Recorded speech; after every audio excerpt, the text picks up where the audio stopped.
Hi all, welcome back to my channel. So ఈరోజు అయితే నేను మళ్ళీ కిచెన్లోకి వచ్చేసాను. ఆఫ్ అనమాట, ఈరోజు సాటర్డే కాబట్టి. సో హాలిడే కాబట్టి ఏదైనా డిఫరెంట్గా కుక్ చేసుకుందాం అని అనుకుంటున్నా. ఏం కుక్ చేసుకుంటున్నాను మీతో షేర్ చేసుకుంటున్నా. ఆయిల్లో జీలకర్ర, ఆవాలు, నెక్స్ట్ ఉల్లిపాయ, నెక్స్ట్ పచ్చిమిరపకాయ తరిగేసాను. ఇప్పుడైతే ఇది మంచిగా ఫ్రై చేసేసుకున్నాం. కొంచెం అలా కలర్ చేంజ్ అయిన తర్వాత కట్ చేసుకున్న పొటాటో వేసేసుకున్నాం.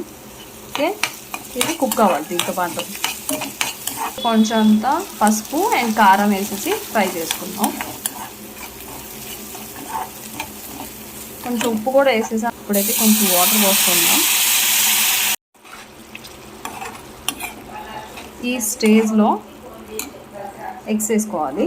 ఎగ్స్ మిక్స్ చేసేసుకొని కుక్ అయ్యేంత వరకు ఉంచుకుంటే అయిపోయిందనమాట మన potato and egg curry. In case ఎవరైనా ట్రై చేయకపోతే ఇలా ఖచ్చితంగా ఒకసారి ట్రై చేయండి, చాలా బాగుంటుంది. Bye, see in the next video. Thank you for